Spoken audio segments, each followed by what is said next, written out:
He also regarded me as a bit mad, but to a degree sympathetic. For a Galician nobleman and landowner, and considering his age, he was hardly over 30, he displayed surprising sobriety, a certain seriousness, even pedantry. He lived according to a minutely elaborated, half philosophical, half practical system, like clockwork.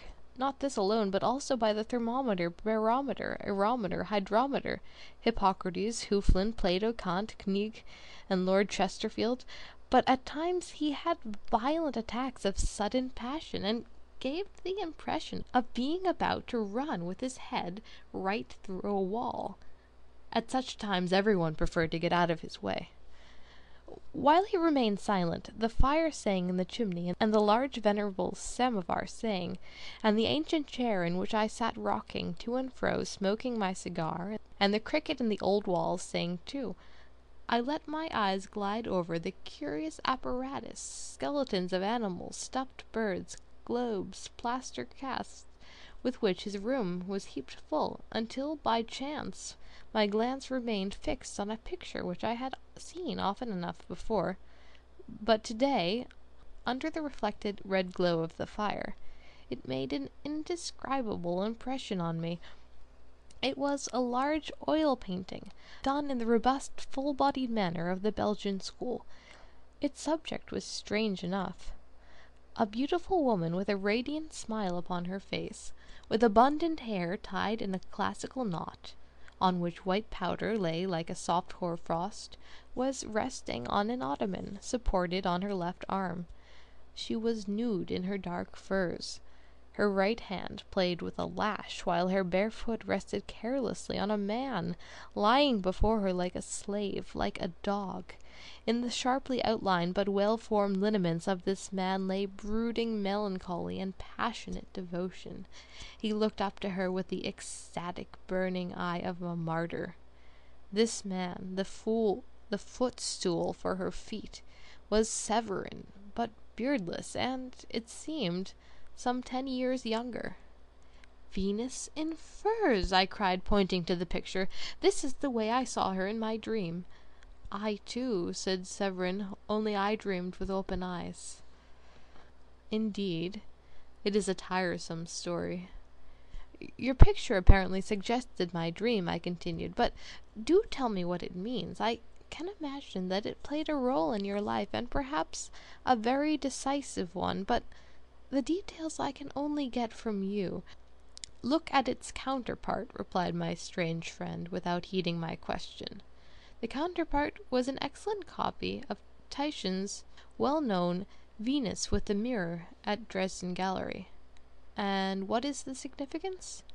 Severin rose and pointed with his finger at the fur which Titian garbed his goddess of love. "It, too, is a Venus in furs," he said with a slight smile. "I don't believe that the old Venetian had any secondary intention. He simply painted the portrait of some aristocratic Messalina, and was tactful enough to let Cupid hold the mirror in which she tests her majestic allure with cold satisfaction. He looks as though his task were becoming burdensome enough. The picture is painted flattery. Later, an expert in the Rococo period baptized the lady with the name of Venus. The furs of the despot in which Titian's fair model wrapped herself, probably more for fear of a cold than out of modesty, have become a symbol of the tyranny and cruelty that constitute woman's essence and her beauty. But enough of that. The picture, as it now exists, is a bitter satire on our love.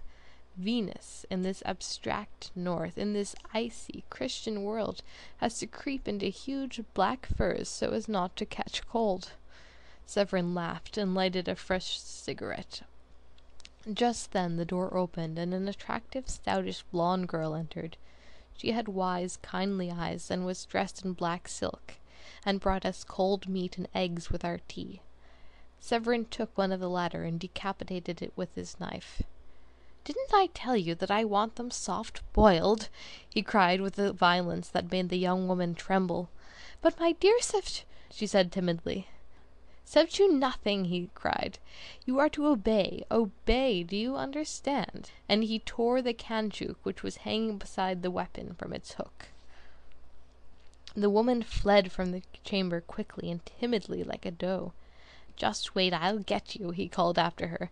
"But, Severin," I said, placing my hand on his arm, "how can you treat a pretty young woman thus?" "Look at that woman," he replied, blinking humorously with his eyes. "Had I flattered her, she would have cast the noose around my neck. But now, when I bring her up with the caoutchouc, she adores me. Nonsense! Nonsense nothing. That is the way you have to break women in." "Well, if you like it, live like a pasha in your harem, but don't lay down theories for me." "Why not?" he said animatedly. "Goethe's 'you must be hammer or anvil' is absolutely appropriate to the relation between man and woman. Didn't Lady Venus in your dream prove that to you? Woman's power lies in man's passion, and she knows how to use it if man doesn't understand himself. He has only one choice, to be the tyrant over, or the slave of woman. As soon as he gives in, his neck is under the yoke, and the lash will soon fall upon him." "Strange maxims!" "Not maxims, but experiences," he replied, nodding his head. "I have actually felt the lash. I am cured. Do you care to know how?" He rose and got a small manuscript from his massive desk and put it in front of me. "You have already asked about the picture. I have long owed you an explanation. Here, read." Severin sat down by the chimney with his back towards me, and seemed to dream with open eyes. Silence had fallen again and again, the fire sang in the chimney, and the samovar and the cricket in the old walls. I opened the manuscript and read: "Confessions of a Supersensual Man." The margin of the manuscript bore as motto a variation of the well-known lines from Faust: "Thou supersensual, sensual wooer, a woman leads you by the nose." Mephistopheles. I turned the title page and read: "What follows has been compiled from my diary of that period, because it is impossible ever frankly to write of one's past, but in this way everything retains its fresh colors, the colors of the present." Gogol, the Russian Molière, says, where? Well, somewhere, "The real comic muse is the one under whose laughing mask tears roll down." A wonderful saying. So I have a very curious feeling as I am writing all this down. The atmosphere seems filled with the stimulating fragrance of flowers, which overcomes me and gives me a headache. The smoke of the fireplace curls and condenses into figures, small grey-bearded cuckolds that mockingly point their fingers at me. Chubby-cheeked cupids ride on the arms of my chair and on my knees. I have to smile involuntarily, even laugh aloud as I am writing down my adventures, yet I am not writing with ordinary ink, but with red blood that drips from my heart. All its wounds long scarred over have been opened and throbs and hurts, and now and then a tear falls on the paper. The day creeps along sluggishly in the little Carpathian health resort. You see no one, and no one sees you. It is boring enough to write idylls. I would have leisure here to supply a whole gallery of paintings, furnish a theatre with new pieces for an entire season, a dozen virtuosos with concertos, trios and duos. But what am I saying? The upshot of it all is that I don't do much more than to stretch the canvas, smooth the bow, line the scores. For I am, no false modesty, friend Severin. You can lie to others, but you don't quite succeed any longer in lying to yourself.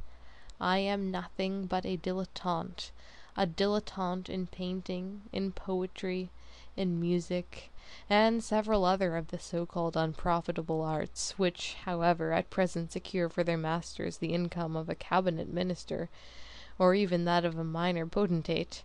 Above all else, I am a dilettante in life.